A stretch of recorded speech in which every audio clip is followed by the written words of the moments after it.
હમણાં એક બેન કહેતી હમણાં ભાઈ ખાલી બાજુ કંઈક આવે તો આવજો એમ કે હા આટલું દૂર હોય નજીકમાં હોય તો આપણે જતા રહીએ એના ઝટઝટ કહી દેવાય આમ આપણી લાગણી છે એ સરે એ જાજો ને દીકરા મારા માર દેશ જાવો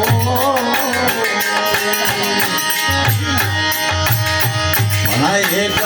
રે એ મંગાજો બેન બાપ મને એક